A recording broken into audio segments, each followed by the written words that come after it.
2, 3, 4, 5, 6, 7, 8, 9, 10, 11, 12, 13. 13 kali 4. Berapa 13 kali 4? 52, Pak. 13 kali 52 kurangi 2, 50 ya. Baru 50 orang. Oke, nanti saya akan cek. Nah, minggu lalu kalau tidak salah ya, hari Minggu kemarin mungkin ya. Nah, ada yang meminta perpanjangan tugas. Nah, padahal kan tugasnya cukup panjang ya, sebelum Lebaran sampai hari ini, sampai hari kemarin. Nah, yang saya sarankan kemarin itu apa saja yang dikumpulkan? Tugasnya kan, artikelnya ya kan. Kemudian apa lagi? Referensi.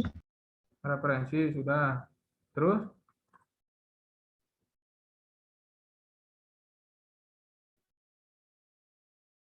apa lagi?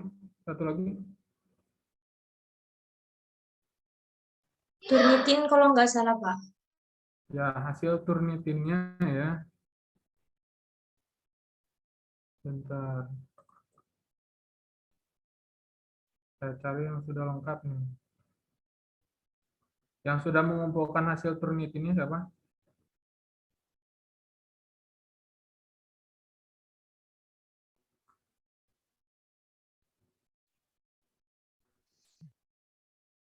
Ada yang sudah mengumpulkan hasil turnitinnya? Sudah, Pak. Siapa yang sudah? Nadia? Iya, Bapak.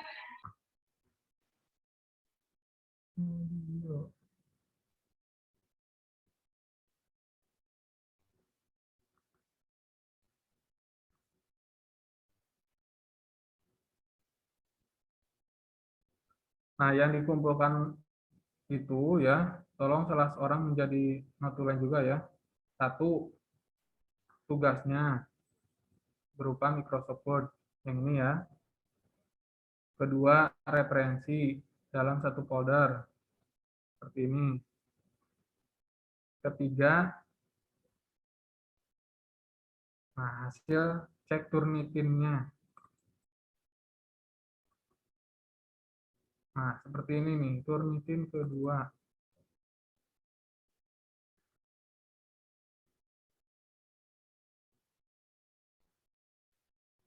Terlihat ini punyanya, tadi itu punya siapa nih? Nadia ya. Iya, Bapak. Terlihat tidak? Yang lain terlihat? Share screen-nya. Terlihat, Pak. Oke. Nah, nanti sertakan juga hasil turnitinnya seperti ini. Mau beserta dapus ataupun tidak, yang terpenting harus ada hasil cek turnitinnya. Ini nih. Kemarin kan ada yang bertanya juga, Pak, bagaimana dengan dapusnya dimasukin atau tidak? Silahkan dimasukkan dua-duanya, tanpa dapus dengan menggunakan dapus.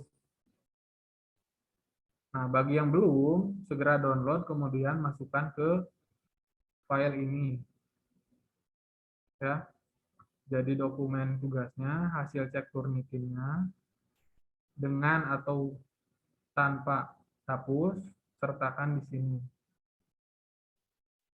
Gitu ya. Nah, karena nanti hasil cek turnitin itu sebagai bukti, ini berarti nanti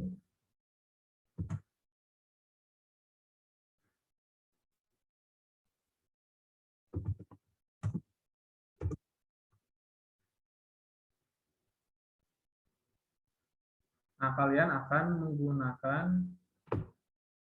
Google Form ini nanti di data ya, nama ini, kemudian cek turnitinnya menggunakan dapus atau tidak, silakan disesuaikan dengan yang kalian lakukan. Kemudian nanti setelah itu yang berdasarkan paraprase. Ini juga sama lah. Ada yang dihapusnya, kalau yang menyertakan ya. Ada yang tanpa dapus. Jadi nilai Turnitinnya saja 35%, 25 atau seterusnya. Nah, yang akan kita pelajari sekarang adalah ini ya, paraprase. Dari tugas kemarin ada yang ditanyakan dulu.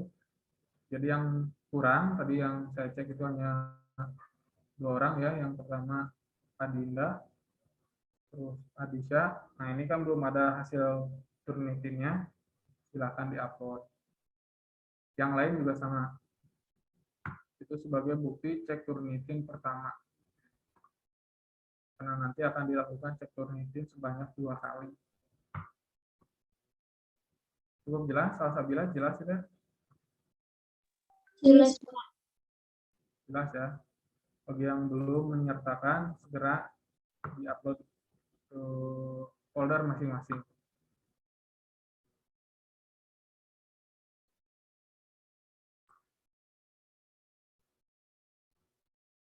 Kalau yang sudah banyak ini juga yang sudah. Nah, sekarang kita akan lanjutkan ya ke pembahasan yang baru, yaitu terkait dengan paraprase.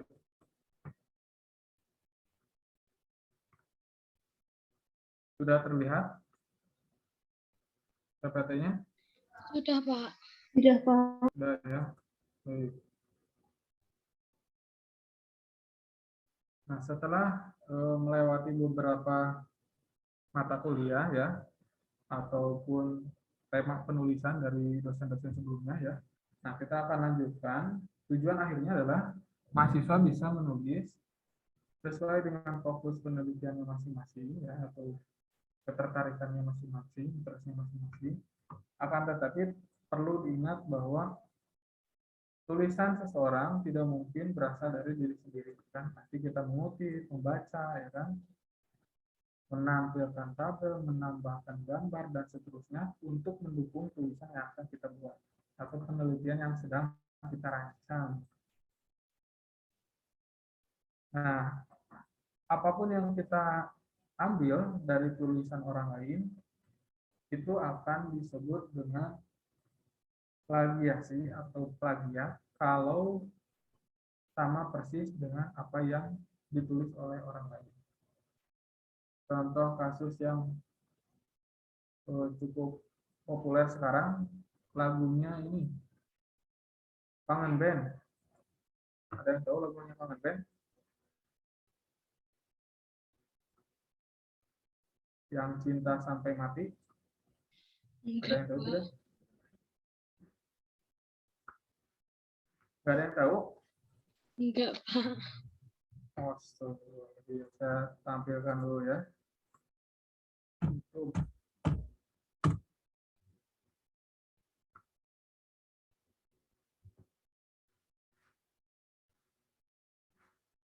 Di IG, di YouTube, di TikTok, ini banyak.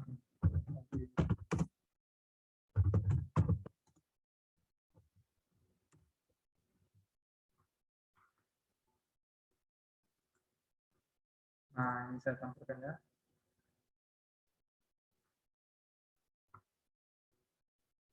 Sudah terlihat atau belum di share screen kalian, di layar kalian?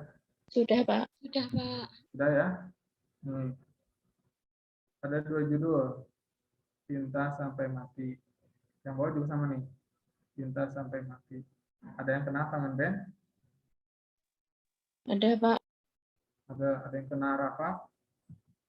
Enggak. Kurang ya. Kebanyakan mungkin kenalnya Kangen Band. Tapi coba perhatikan, dari postingan ini, siapa yang duluan kira-kira yang upload? Kangen Band. Oke. Enggak ding, Yang Rafa. duluan posting? Yang Rafa, Pak. Rafa. Rafa lah ya, ini ya. Terlihat ya, 3 bulan yang lalu, 2 bulan yang lalu.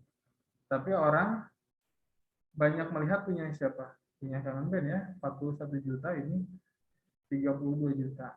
Nah, kasus ini mereka berdua ini ya, dua kelompok musik ini sama-sama mengeluarkan album. Judulnya itu adalah salah satu istrinya personel Kangen Band Ciledug.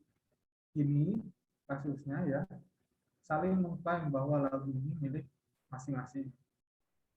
Ada yang mengklaim bahwa Kangen Band lah yang plagiat, ada yang mengklaim Rafa lah yang plagiat.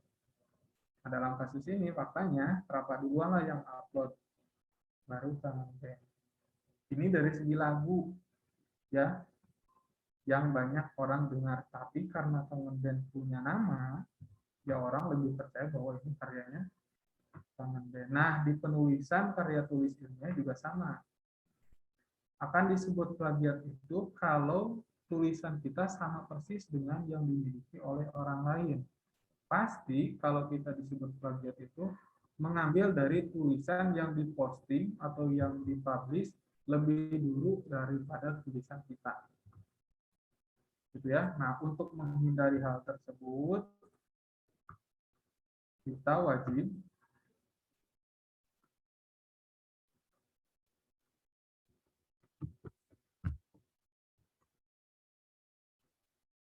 di kalian terlihat share screen-nya tidak? Belum, Pak. Belum, Belum. Pak. Belum muncul, Bapak.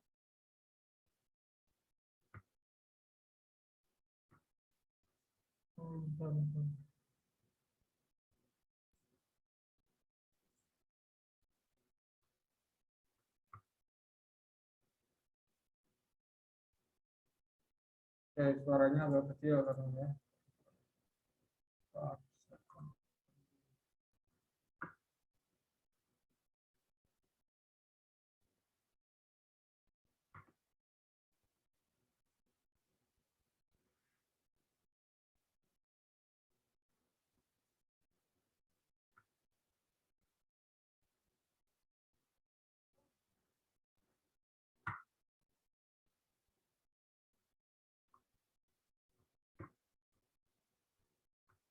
Oke, sekarang sudah ya.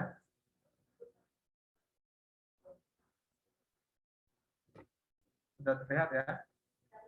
Sudah, Pak. Oke. Kalau di slideshow juga masih terlihat. Terlihat. Oke. Nah, agar kita terhindar dari kata plagiat ya, yang saya contohkan dengan lagu yang tadi, nah, orang pasti akan percaya dengan siapa yang duluan mempublikasikan karyanya. Itulah orang yang pertama yang bisa mengklaim bahwa tulisan tersebut, karya tersebut adalah miliknya. Nah, orang-orang berikutnya yang menggunakan kalimatnya sama, kata yang sama, ataupun beberapa paragraf yang sama, berarti pasti disebut dengan plagiat atau mencuri atau mengambil karyanya yang sudah dipublish oleh orang lain. Nah, mengapa banyak yang plagiasi? Biasanya ya, itu tidak dilakukan dengan sengaja atau tidak tahu bahwa ketika kita mengambil, meskipun ada sumbernya, meskipun ada tahunnya gitu ya, ada nama penulisnya, ada daftar pustakanya kita cantumkan di tulisan kita, itu tetap dianggap sebagai plagiat karena tulisannya sama persis dengan yang ditulis orang lain. Nah, sistem jurnal, sistem skripsi itu kan tulisan semua ya, yang bersumber dari salah satu ataupun banyak sumber yang menggunakan referensi yang sama, yang berasal dari internet, dari Scopus, dari Sinta, yang orang lain bisa mengaksesnya atau open access. Jadi tidak mengetahui meskipun mencantumkan sumbernya. Yang kedua, terburu-buru nih, terlalu sibuk sampai tulisannya itu full tulisan orang lain semua, hanya berbeda sumber. Katakanlah satu paragraf berisi tentang pendidikan. Tulisan tentang pendidikan itu bersumber dari A, B, C, D. Meskipun berbeda-beda, tapi tetap bentuk tulisan itu sudah dipublikasikan oleh orang lain. Jadi tidak ada waktu untuk merubahnya dengan gaya bahasa dari penulis itu sendiri.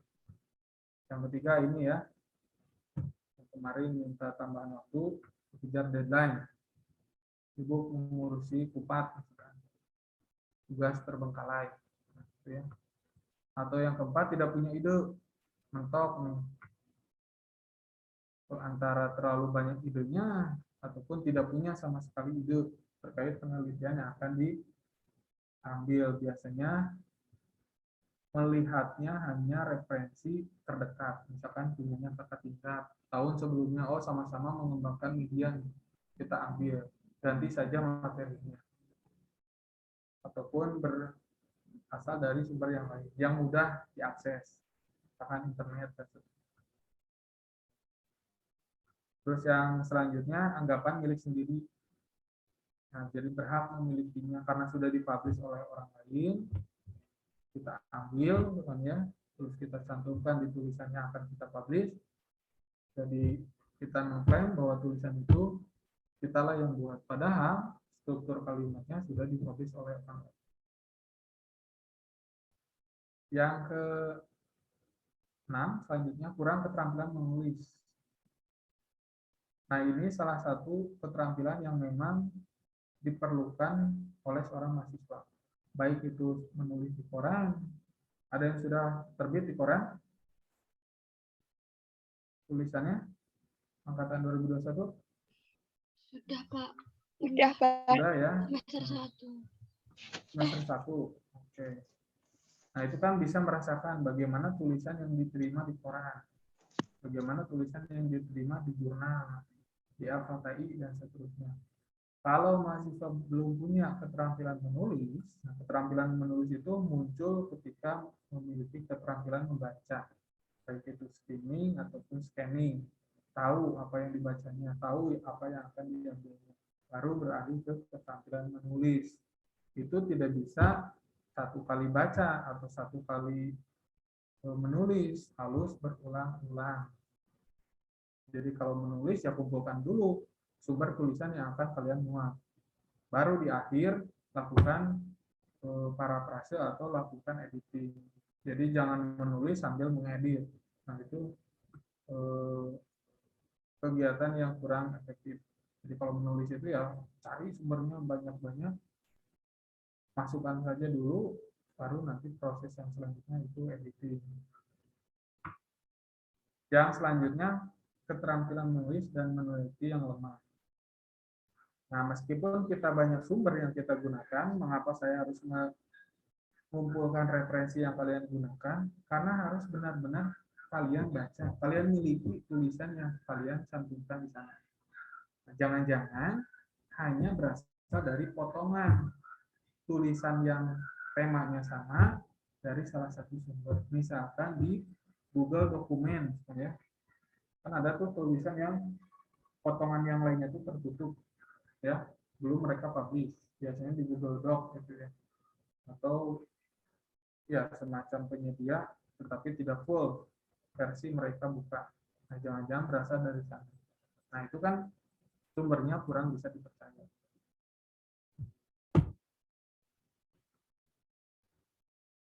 Nah, penulis dapat memakai data dan informasi dari peneliti lewat 3 hal ini.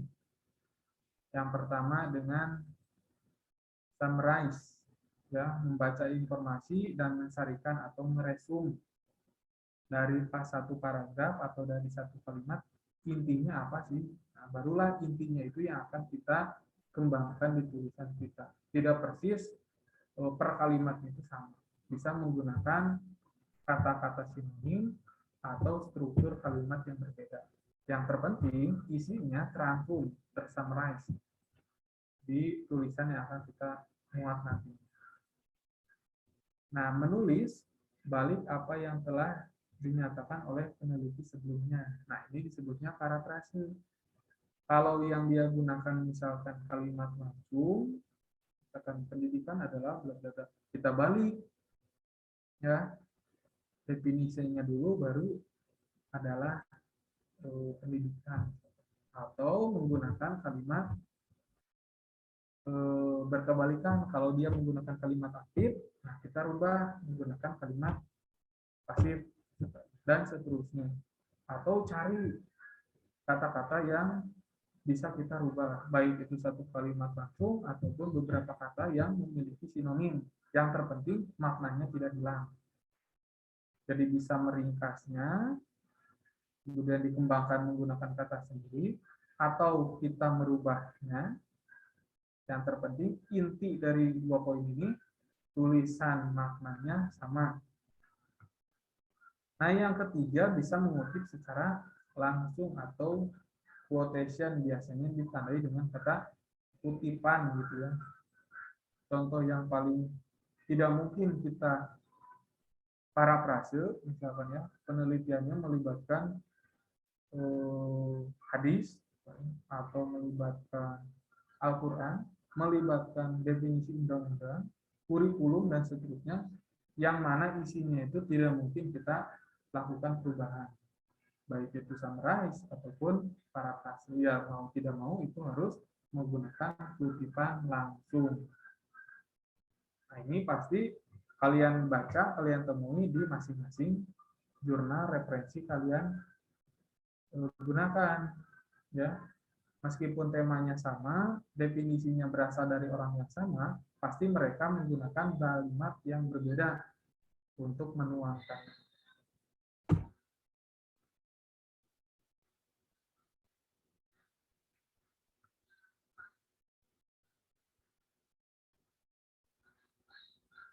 Nah, ini nih. Informasi umum di mana semua orang tahu, tidak perlu disitasi. Contoh misalnya, Presiden Soekarno adalah presiden pertama. Ini sudah menjadi ketentuan umum atau informasi umum lah. Jadi tidak perlu diberitahu, orang pasti tahu bahwa presiden pertama adalah Soekarno. Misalkan jika bukan informasi umum dan penulis menuliskan dalam bentuk pernyataan yang merupakan fakta, barulah itu disampaikan. Nah, misalkan ini informasi yang tidak umumnya itu adalah ini yang penggali Pancasila. Nah, kalimat umumnya ini orang sudah tahu ya bahwa Presiden Soekarno itu adalah presiden pertama Indonesia. Stop sampai sini adalah kalimat yang umum. Baru kalimat selanjutnya kalimat yang umum, barulah kita citasi. Oh, dari Widya Hartono itu menyatakan bahwa Presiden Soekarno itu adalah penggali Pancasila, misalkan. Ya, kita balik, makanya sama, penggali Pancasila yang berasal dari Indonesia adalah Presiden Soekarno. Dibalik kalimatnya atau menggunakan bentuk yang lain. Nah, tipe-tipe plagiasi, menggunakan kata-kata orang lain tanpa citasi atau menyebutkan pengarangnya. Ini tipe pertama. Jadi tulisannya ada, definisinya lengkap, misalnya laju reaksi adalah bla bla bla, tanpa ada citasi. Wah, itu jelas termasuk bagian dari plagiarisme ya, atau plagiat. Karena tidak mungkin misalnya definisi itu muncul tanpa adanya teori yang berasal dari orang lain. Dikenal di dunia itu ada rumus kimia, terus ada definisi, ada persamaan kimia, dan seterusnya. Itu kan tidak mungkin berasal dari kita, itu berasal dari buku atau sumber yang orang lain sudah publikasikan.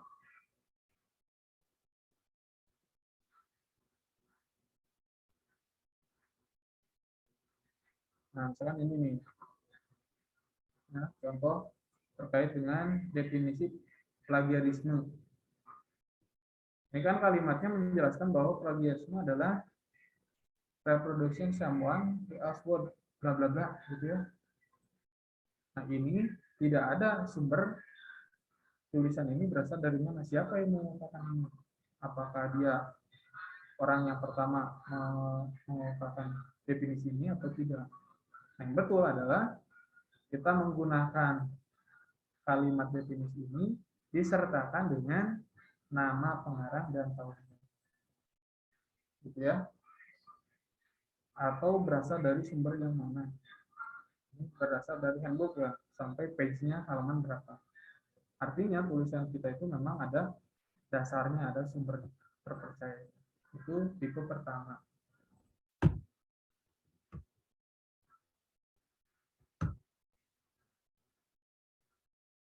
Nah, ini ya. Kata-kata orisinil dari penghalangnya harus ditulis secara lengkap dan tepat. Tadi ya yang saya katakan, kalau memang itu tidak memungkinkan di parafrase, tidak mungkin dirubah, ya mau tidak mau kita cantumkan dalam bentuk ini. Tanda kutipan langsung dari Jackson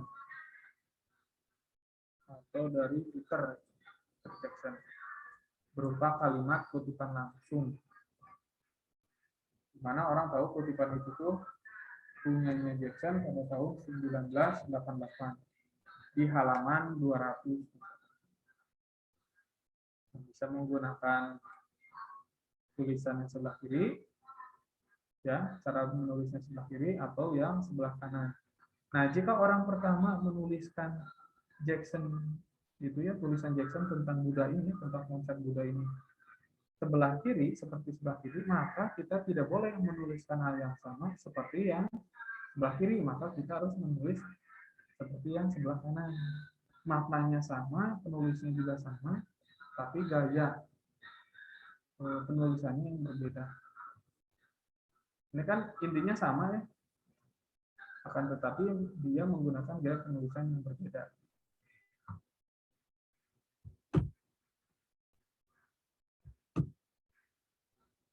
Yang tadi itu tipe pertama adalah kutipan dari penulis langsung. Nah, yang kedua ini nih, plagiarisme struktur, kesalahan parafrase.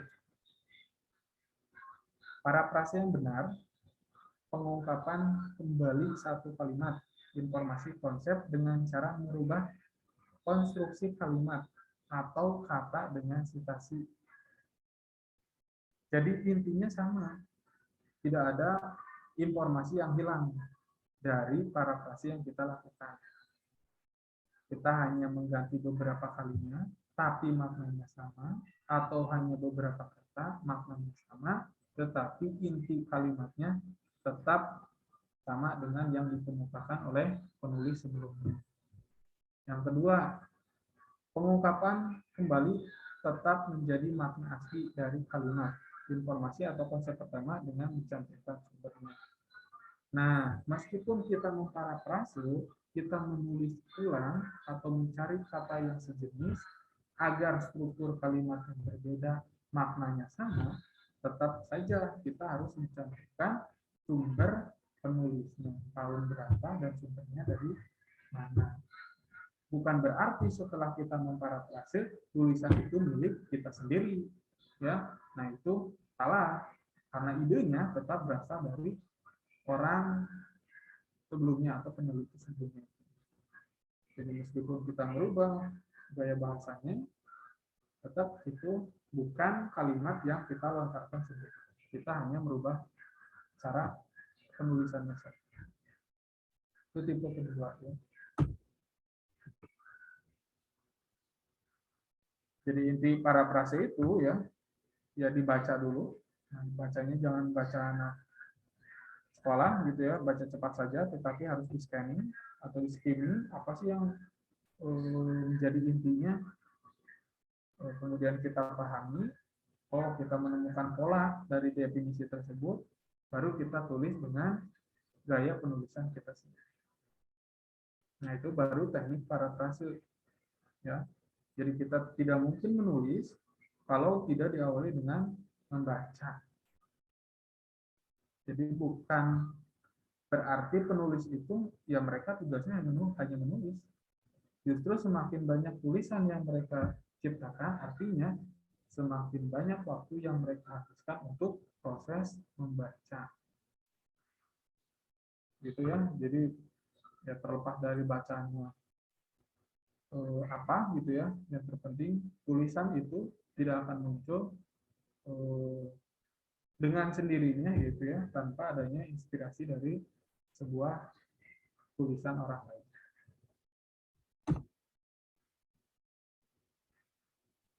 Nah, teknik parafrase bagi pemula, bagi yang belum pernah menulis sebelumnya. Ya. Yang pertama yaitu baca, kemudian periksa teksnya, tandai kata-kata atau ide pentingnya. Jadi pasti dalam satu kalimat itu tidak mungkin kita semua mencantumkan di tulisan yang akan kita muat nanti. Tapi kita cek atau tandai apa sih yang penting dari definisi yang telah dilontarkan. Misalkan penyangga adalah komponen yang terdiri dari asam lemah, misalnya, atau basa lemah, dan garamnya. Pahami dulu definisi penyangga, baru kita tuangkan ke dalam bentuk tulisan. Bisa kita kembangkan dengan cara penyangga asam, misalkan komponennya asam lemah dan basa konjugasinya. Penyangga basa lemah dan asam konjugasinya atau garam. Nah, kalau sudah paham konsepnya, kita tandai dulu. Nah, kemudian cari gitu ya dan lakukan pencatatan dari data-data yang sudah kita peroleh tadi. Jadi jangan hanya membaca dari satu sumber, cek lagi definisi definisi larutan penyangga menurut buku lain atau menurut teorinya orang lain, sama atau tidak, nanti apa perbedaannya dan seterusnya. Pokoknya idenya tidak bersumber pada satu sumber saja. Makanya setiap paragraf minimal bersumber dari 3. Ya, kenapa harus minimal dari 3? Ya setidaknya kalian melihat pola, melihat ide bahasanya sama, meskipun orang yang mengemukakannya berbeda-beda. Nah, setelah menemukan, ya mencari dan membaca terkait satu definisi, tapi bersumber dari beberapa sumber, gitu ya. Kemudian cari frasa-frasa yang mungkin kita gunakan, tetapi tidak merubah makna. Misalkan kita akan menggunakan parafrase dari kalimat ini, kalimat aktif menjadi kalimat pasif. Atau kita akan menggunakan teknik parafrase yang kedua tadi, mengganti salah satu atau beberapa kata ya yang memiliki sinonim tanpa merubah makna.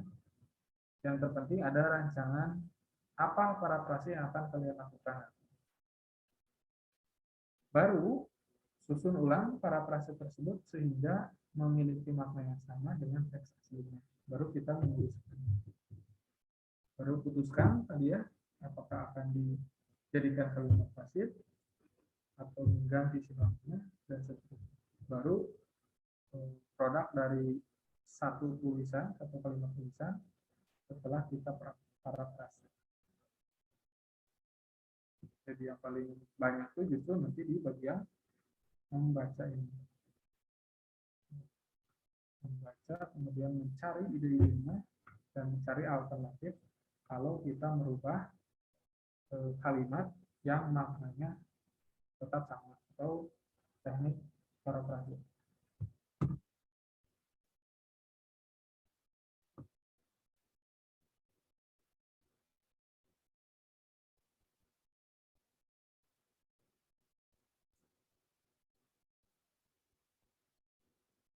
Teknik parafrase memasukkan nama pengarang, sudah jelas tadi ya.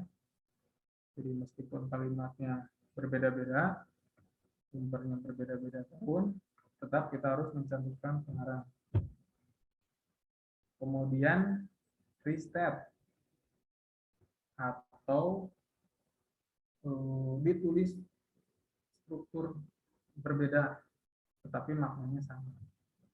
Ya, di struktur lah. Kalau di kimia itu kan ada yang disebut dengan isomer.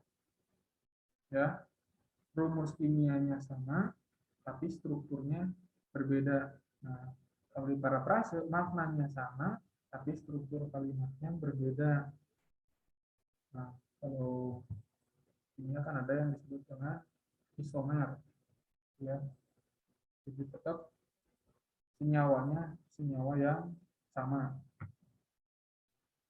Kalau dilihat dari rumus molekul atau rumus empirisme. Baru yang ketiga adalah dievaluasi dan dibuat tulisan yang akan kalian parafrase tadi. Makanya tidak sedikit ya tulisan meskipun satu kalimat mereka berasal dari beberapa sumber yang di dalam kurung itu banyak. Jan 2010, Ricardo 2002, Mael 2003, artinya dia menemukan pola yang sama terkait dengan satu definisi yang intinya sama-sama menjelaskan tentang misalkan definisi pendidikan. Oh sama nih definisi pendidikan dari Ricardo, dari Ismail, dan dari Jen misalkan. Meskipun tahunnya berbeda-beda. Nah, pasti mereka bertiga ini juga sama menemukan definisi tersebut dari tulisannya orang lain yang intinya dikutip oleh Ricardo, nanti dikutip oleh Ismail, dikutip oleh Jen dengan cara penulisan yang berbeda-beda. Nah, itu kalau kalian menemukan nanti di jurnal ya, yang di dalam kurungnya itu banyak, ya artinya mereka itu menuliskan dengan gaya penulisan yang berbeda untuk satu definisi yang sama.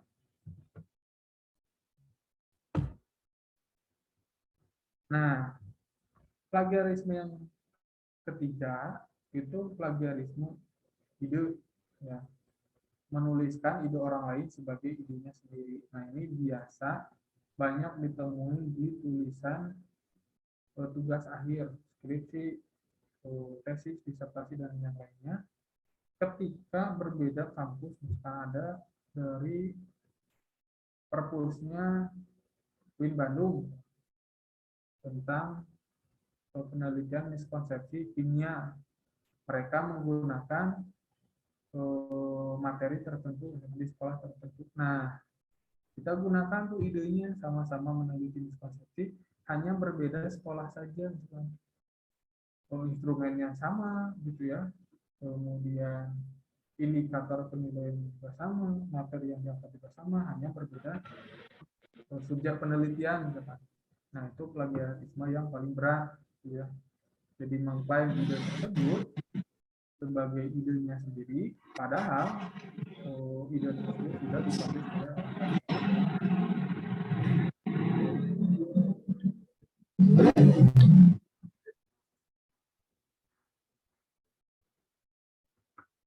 Nah, dapat terjadi karena kesengajaan atau pendangkalan informasi terhadap masalah yang diteliti. Jadi kalau kalian membaca skripsi, gitu ya, kemudian menuliskannya lagi di skripsi kalian, nah itu tidak bisa dijadikan sebagai referensi utama kalau sesama skripsi, gitu ya, karena itu belum tentu produk akhir dari tulisan. Misalkan dari skripsinya kakak tingkat yang ada di perpus misalnya, atau minta filenya, kemudian kita ambil datanya gitu ya, diedit dan seterusnya, itu tetap saja idenya punya orang lain, bukan punya kita sendiri. Nah, yang salah itu menggunakan referensi tetapi mengklaim bahwa ide tersebut ya idenya milik sendiri. Nah, itu yang paling fatal ya. Nah, plagiarisme ide ini bisa dilihat dari contoh yang tadi dari lagunya Kangen Band tadi. Karena itu sama ya, liriknya sama, kemudian nadanya sama, tetapi yang mempublikasikannya dua orang yang berbeda. Ternyata setelah ditelusuri itu adalah karyanya salah satu istrinya Kangen Band. Jadi tetap saja mereka itu tidak bisa mengklaim bahwa idenya itu punya mereka sendiri. Mereka hanya menyanyikannya saja. Gitu ya. Jadi tidak bisa mengklaim bahwa itu milik mereka sendiri.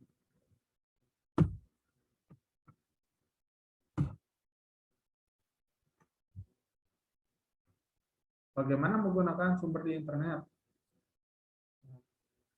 Karena sumber yang paling mudah dicari itu adalah ya di internet, tetapi kita harus pintar-pintar memilahnya apakah sumbernya itu terpercaya atau tidak. Misalkan kita mencari sumber jurnal, ya jangan langsung di Google Scholar, tapi cari dulu di webnya Sinta, ya memang betul-betul terpublish atau tidak.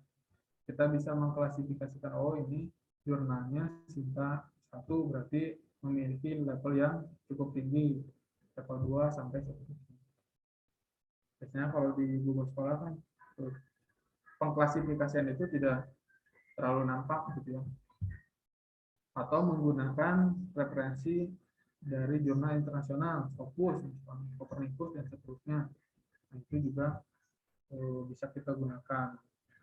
Tetapi nanti harus dipilah mana yang mendukung dari tulisan kita.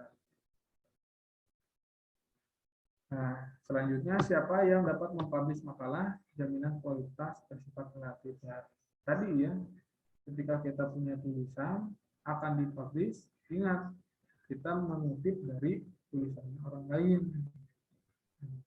agar kita tidak dicap sebagai pencuri ide, ya yang paling beratnya, ataupun memplagiasi beberapa kalimat. Nah, sebaiknya kita harus pandai-pandai memiliki keterampilan menulis, terutama dari segi parafrase.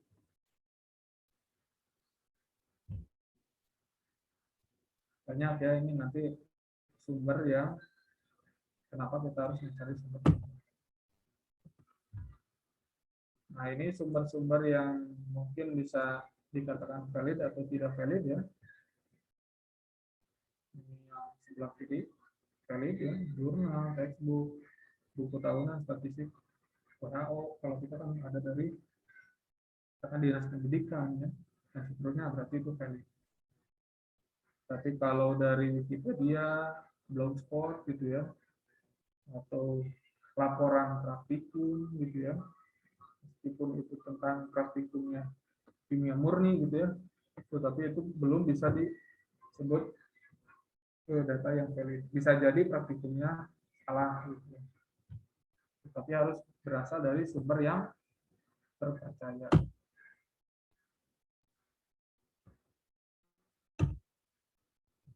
Nah, langsung saja ke sini. Tipe yang keempat adalah plagiarisme pengarang. Menjiplak karya orang lain. Tadi ya, sama persis gitu. Kemudian mengirimkan makalah pada suatu publikasi ilmiah atau kegiatan akademik lainnya, mengaku sebagai pembuat makalah tersebut. Jadi tulisan jurnalnya sama, hanya mengganti langsung autornya. Itu berarti tingkat paling parah gitu ya, mengaku-ngaku punyanya kita sendiri, padahal hanya mengganti nama atau NIM. Tugas membuat makalah, cari makalahnya di internet, kemudian ganti dengan logo IN, ganti dengan prodi pendidikan kimia, tahunnya ganti, namanya ganti, ya itu berarti plagiarisme paling berat itu ya. Nah, bagi yang sudah tahu ini ya jenis-jenis plagiarisme, segeralah dihindari nanti ya kalau ada tugas yang seperti ini. Nah, yang terakhir ini adalah plagiarisme diri sendiri atau self plagiarisme. Ya. Nah, jadi republish atau mempublish ulang menggunakan materi-materi yang sudah dipublish untuk dipublikasikan kembali. Jadi kalau kita menulis misalkan terkait dengan salah satu tulisan dipublish misalkan di Kompas, kita akan publish lagi di Liputan 6 dan seterusnya. Nah, itu disebutnya self plagiarism. Tulisannya sama, tetapi mempublish di dua tempat. Ditulis dan diterbitkan dalam jurnal ilmiah. Nah, itu tidak boleh. Ya, kalau sifatnya makalah ya sudah diterbitkan saja di makalah. Tidak harus double-double diterbitkan di yang lain. Ya. Karena akan termasuk self plagiarisme. Gitu ya. Jadi plagiarisme dari tulisan kita sendiri ya, yang dipublish di dua tempat yang berbeda. Mengapa terjadi self plagiarisme? Nah, kurang pemahaman tentang plagiarisme sendiri. Nah, ini banyak kalau kita ingin mempublish sesuatu, misalnya, terutama yang skripsi, misalkan ingin lulus melalui jurnal, misalnya. Ternyata dia menggunakan dua format yang berbeda. Takut tidak diterima atau ditolak, jadi langsung memasukkan kedua sumber. Ternyata ujung-ujungnya keduanya diterima. Jadi kan ada salah satu yang harus ditarik kembali kan, tulisannya. Karena sudah terlanjur dipublish, ya nanti setelah mereka publish akan terindikasi bahwa terjadi self plagiarisme. Gitu ya. Nah, ini untuk disertasi.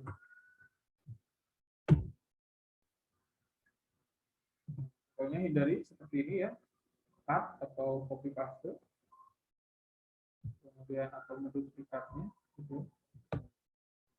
Baik dari media cetak yang langsung dari buku cetak ataupun dari digital.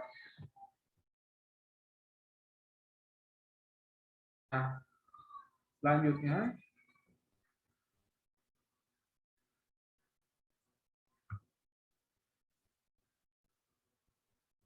saya akan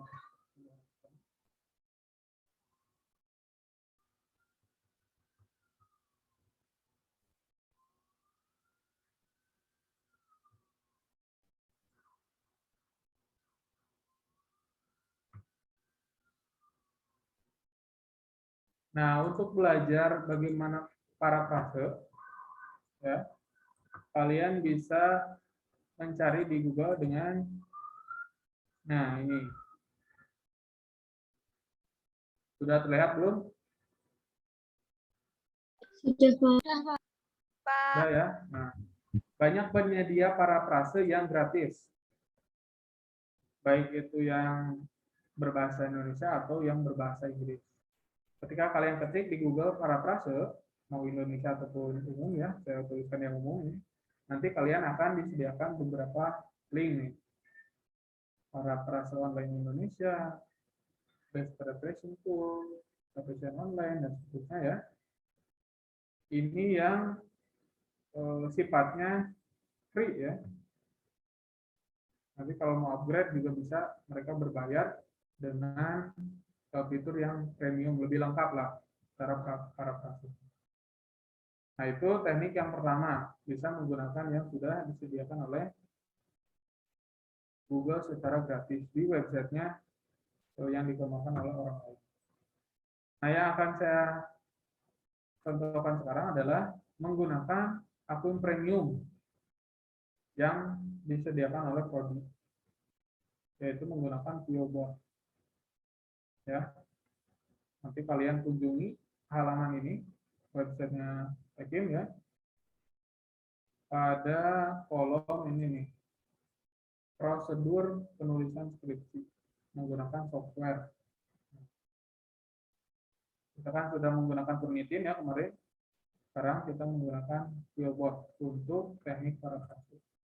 Ini sudah saya sediakan ya username dan passwordnya yang akan digunakan oleh mahasiswa. Nah, bagaimana bentuknya? Nah, seperti inilah tampilan untuk parafrase online menggunakan PioBot. Sudah terlihat? Terlihat, Pak. Terlihat ya? Oke.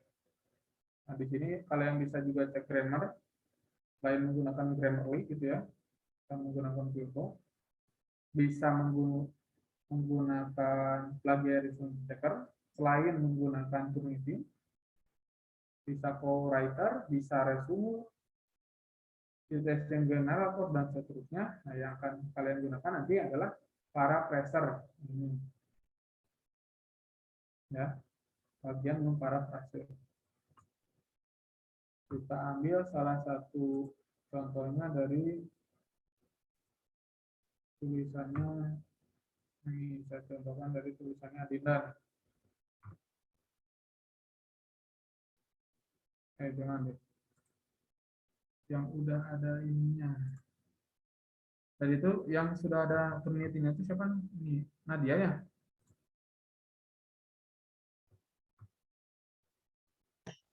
Kenapa, Pak? Yang sudah ada hasil penelitiannya itu Nadia ya? Iya, Bapak. Oke, kita ambil contoh yang Nadia nih. Saya ambil kalimatnya.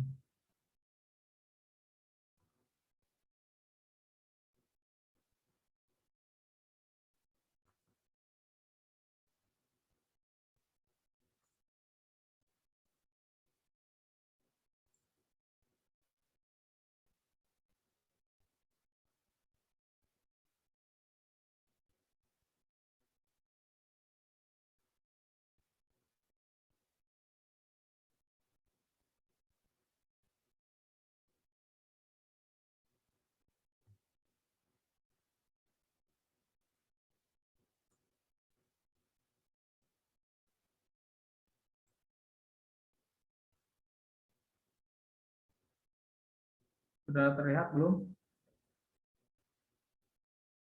Sudah, Bapak. Sudah ya. Nih, yang ditandai warna merah ataupun warna ungu gitu ya. Nah, itu kalimat yang persis yang sudah ditulis oleh orang lain. Saya akan contohkan yang warna ungu ini.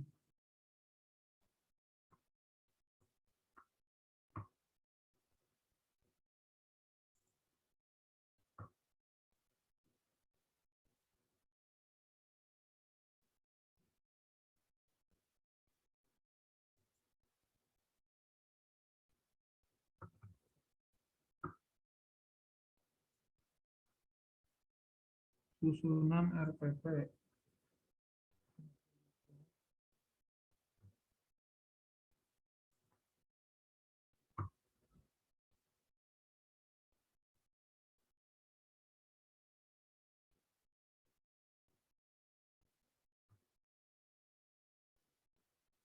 Susunan RPP.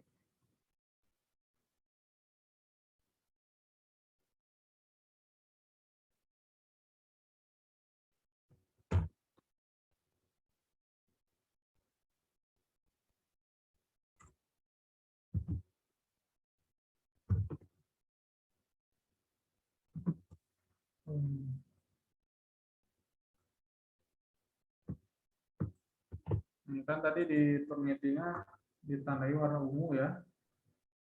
Berarti mau tidak mau kita harus memparafrasenya. Ini saya ambil kalimat ini ya. Kemudian saya masukkan ke tools yang tadi.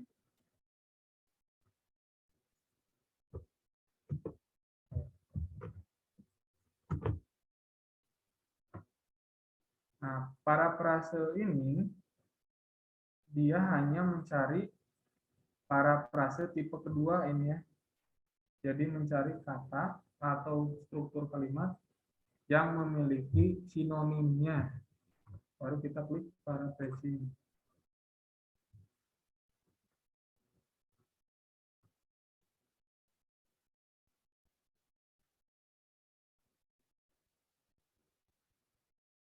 Nah, dia menyarankan beberapa perubahan ya di sini nih.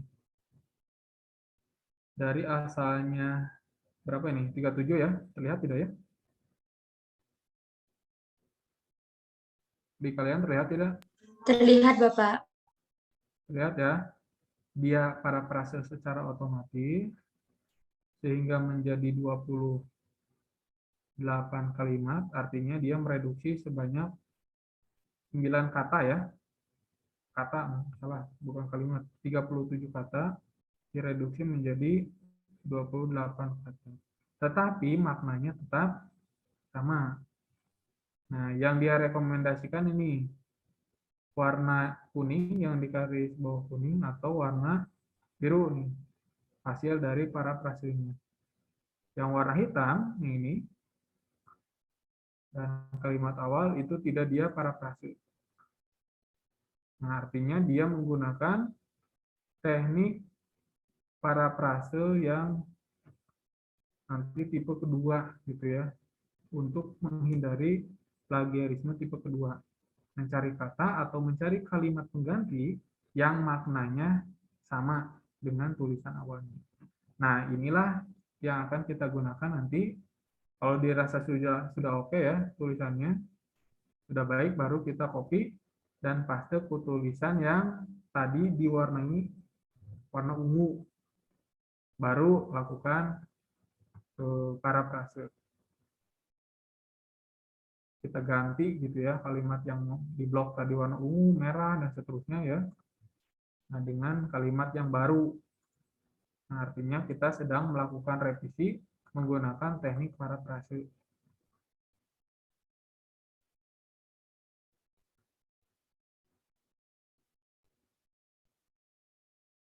Jadi paham ya cara menggunakannya ya. Ini cukup gampang, hanya tinggal mengklik parafrase.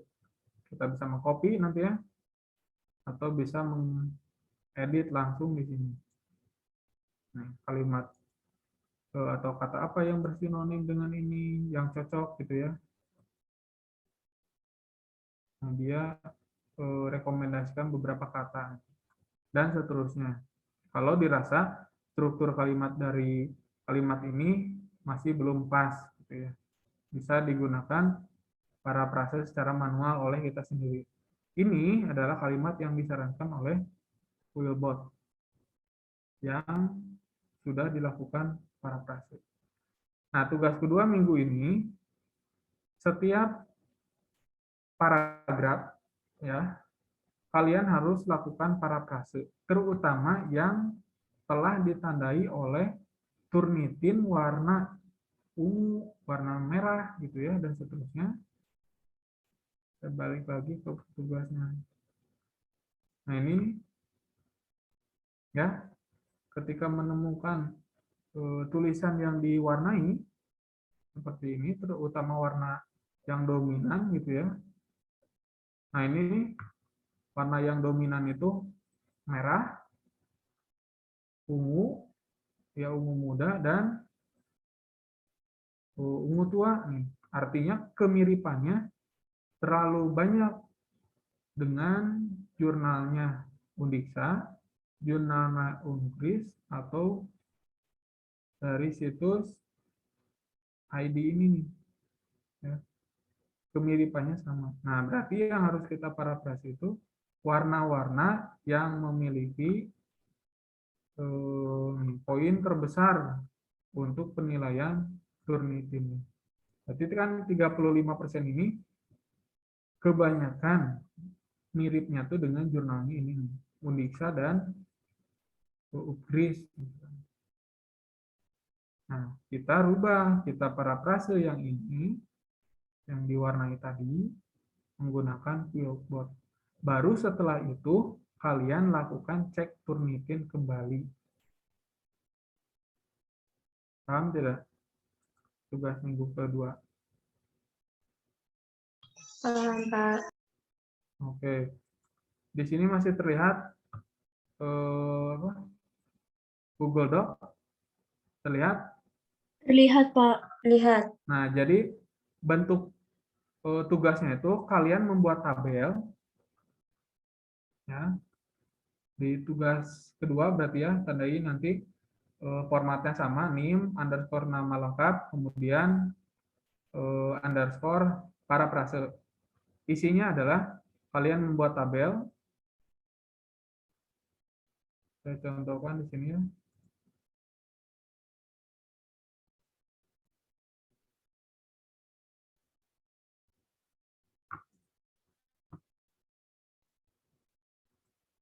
Kasih dulu diatasnya parafrase.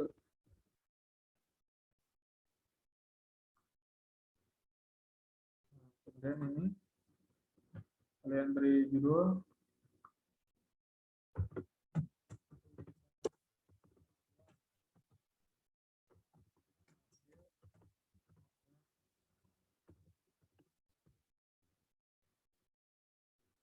Nah, tulisan awalnya berarti kan tidak semua ya. Tidak semua kalian parafrase. Yang harus kalian parafrase itu adalah kalimat-kalimat seperti ini yang ditandai warna merah atau warna ungu yang sekiranya perlu dirubah. Ini kan penyumbang nilai Turnitin-nya jelek itu yang di blok warna jenis nih 1 kalimat panjang. Artinya kesamaannya itu terlalu banyak dengan yang dipublikasikan oleh jurnal tadi ya, jurnal bisa atau jurnalnya Gris. Nah, terutama yang warna ungu ngederet seperti ini ya. Kalau sama persis tadi ya, yang susunan RPP bla mau tidak mau kita harus parafrase. Nah, jadi parafrase itu berdasarkan hasil Turnitin untuk tugas pertama.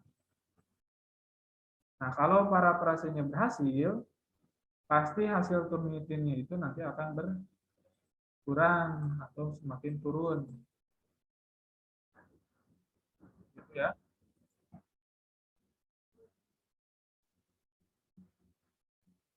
Silakan, ada yang ingin ditanyakan? Izin bertanya, Bapak. Ya, silakan.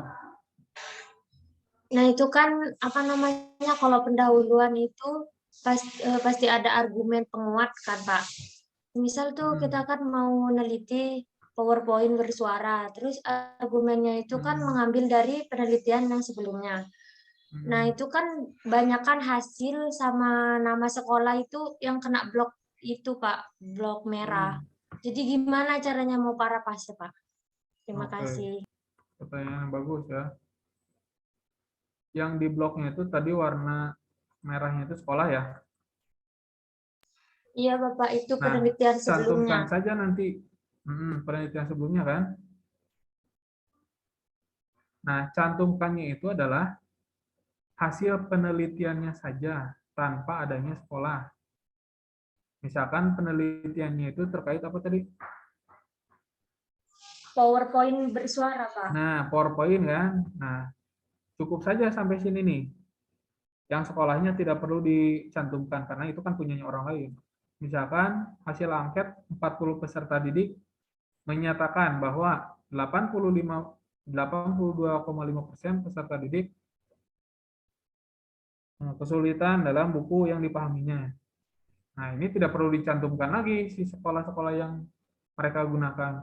Kita cukup mengambil ininya saja nih, 82,5% peserta didik menyatakan bahwa buku kimia di sekolah sulit dipahami. Itu kan intinya. Ya, Pak.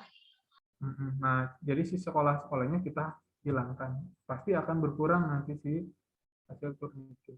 Nah, ini lebih mudah nih punyanya Nadia nih, karena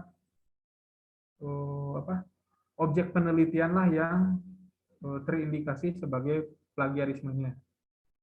Itu ya Nadia ya. Ya, Pak. Berarti itu nama sekolahnya itu yang apa namanya?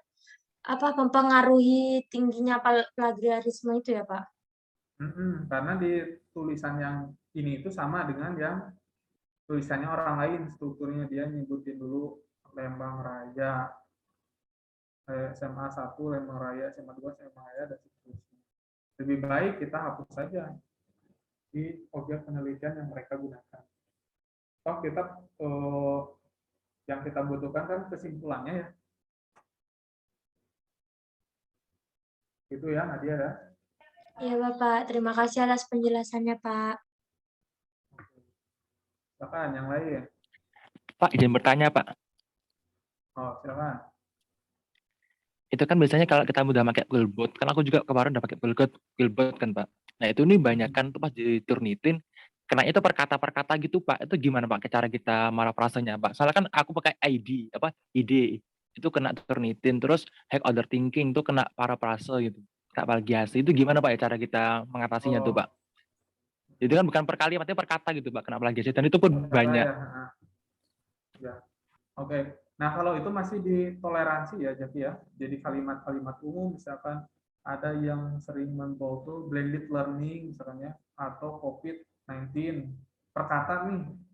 Mereka selalu membawa gitu. Nah, itu ditoleransi tidak apa-apa kalau itu ya. Terutama yang berbahasa Inggris biasanya ya, inquiry based learning biasanya. Atau singkatan gitu ya. Nah, kalau sudah mereka blok perkata, si warnanya itu ya perkataan misalnya, kalau di sini tidak ada. Nah, contohnya inilah ya, yang paling mudah misalkan elektronik dia indikasikan bahwa ini plagiasi di tulisan kalian ada, nah itu tidak perlulah diparafrase. Yang paling parah itu kalau sudah muncul, nah seperti ini nih, satu kalimat utuh yang di bold atau yang di block warnanya serupa. Nah ini mau nggak mau diparafrase. Tetapi kalau kasusnya seperti Jaki, ada beberapa kata yang memang familiar ya, yang cukup sering digunakan oleh orang lain, terutama yang berbahasa Inggris. Nah itu diperbolehkan, tidak perlu diparafrase. Kalau hanya per kata, yang harus diparafrase itu justru per kalimat penuh, ya, yang intinya itu sama dengan tulisan orang lain. Itu ya, jadi ya. Kalau per kata tidak masalah, tidak perlu diparafrase.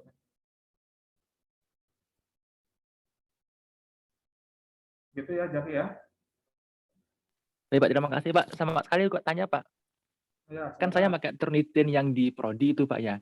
Itu gimana, Pak, cara kita ngapus slotnya itu, Pak? Ngapus Turnitin, filenya di Turnitin gimana caranya? bukan dulu.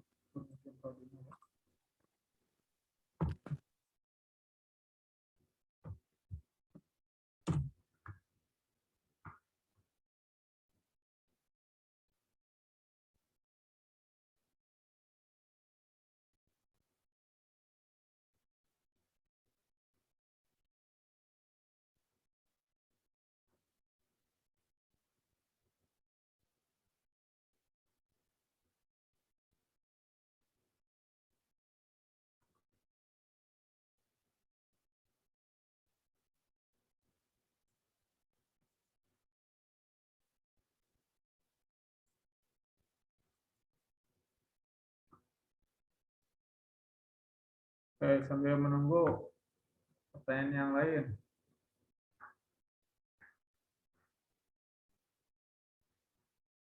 Kemarin tuh yang akun Prodi itu pakai yang mana ya? Yang Peki mahasiswa ya? Iya, Yang Bapak. Turnitinnya tuh Peki Iya. mahasiswa ya? Oke, sambil menunggu saya login ya. Silakan yang lain, pertanyaan yang lain.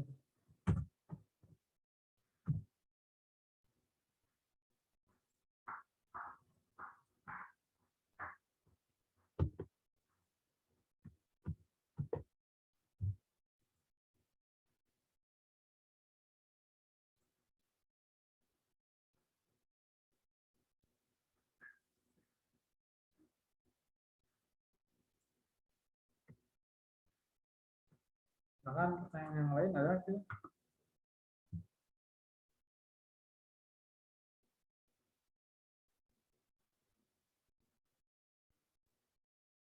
Maaf Pak, izin bertanya.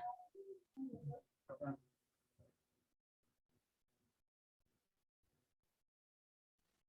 Ya, silakan. Kalau kita ngambil pasal dari undang-undang itu kan pasti kena kan Pak. Nah itu cara parafrasenya gimana Pak? Oke. Tadi ada yang mendengarkan terkait dari pasal, dari Al-Quran, dari hadis. Apa yang harus kita lakukan? Apakah kita harus memparafrasenya?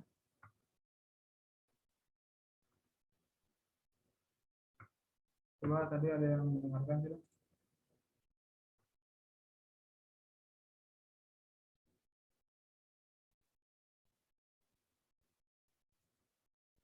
Loh,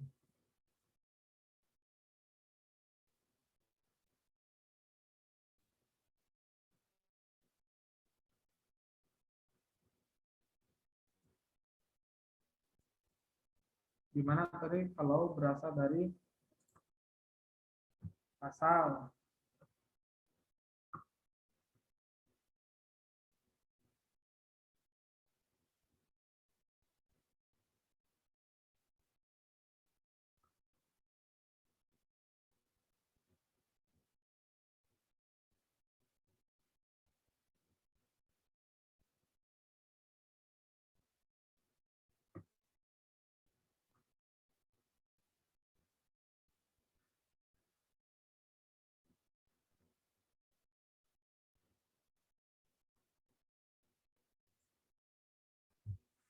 Suara saya terdengar tidak?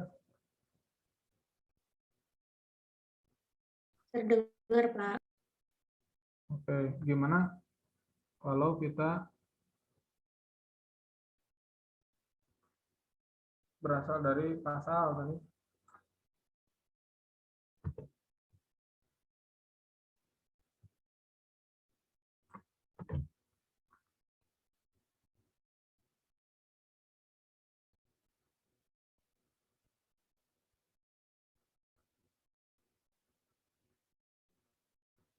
Gimana caranya? Dikutip, Pak.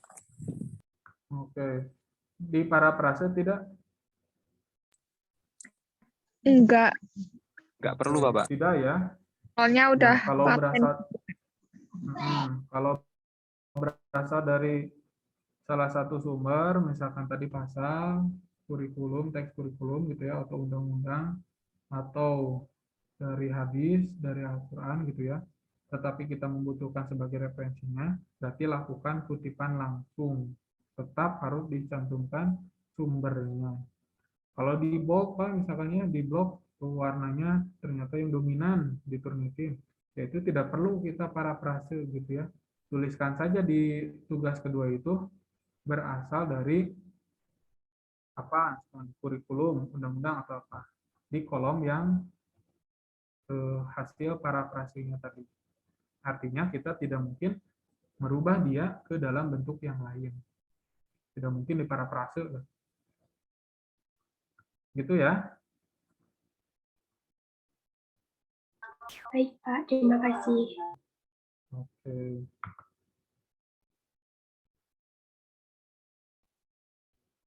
Silakan pertanyaan yang lain.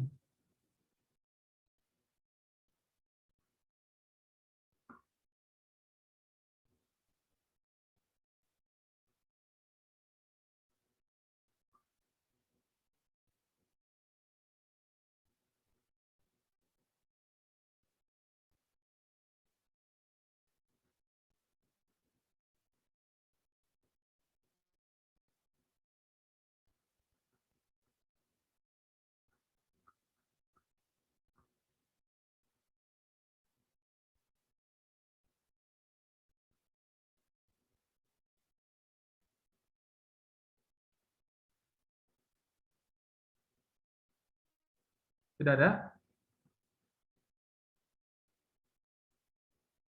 Mungkin belum ada, Pak. Belum ya. Oke. Tadi menjawab yang punyanya Zaki ya. Pak, bagaimana kalau kita ingin menghapus hasil Turnitin kita? Nah, sebetulnya yang di Prodi itu kan udah default ya. Udah di set khusus gitu ya, karena kita membelinya hanya sebagai untuk latihan. Jadi di sana belum ada button untuk mendelete. Hanya ada button untuk resubmit. Jadi menimpah dengan tugas yang baru.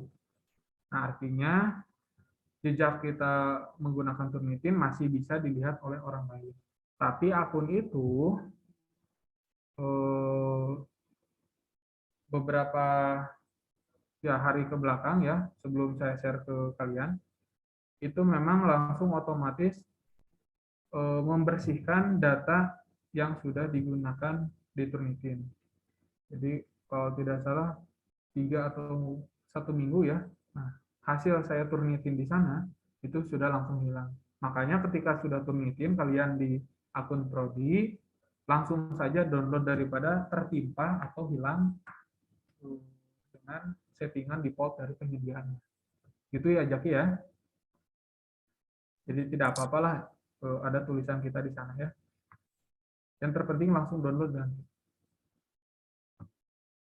Baik, Pak. Terima kasih. Oke. Nah itu ya. Jadi untuk tugas kedua ini silakan parafrase, belajar menggunakan parafrase yang sudah disediakan oleh Prodi ya, yang premium ataupun yang gratis nanti ya. Yang terpenting nanti hasil parafrasenya itu dicek kembali Turnitinnya. Nah, kemudian saya akan memberikan link ini ya. Nah, link Google Form ini nanti diisi ya, Turnitin awalnya itu berapa nanti ya. Baik itu menggunakan dapus atau tidak, disesuaikan saja dengan yang kalian lakukan. Kemudian dengan hasil Turnitinnya.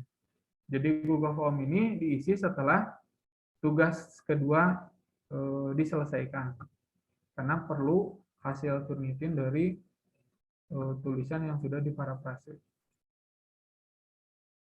Gitu ya. Nah, pertemuan minggu depan masih ada 1 kali lagi dengan saya. Setelah itu kita akan lakukan ujian sesuai dengan kelasnya masing-masing. Ya, kelas A, kelas B, kelas C, dan kelas D ya. Nanti sesuai dengan kelasnya masing-masing itu. Siapa yang pertama dan seterusnya itu tergantung pembagian nanti setelah pertemuan ke-13. Gitu ya.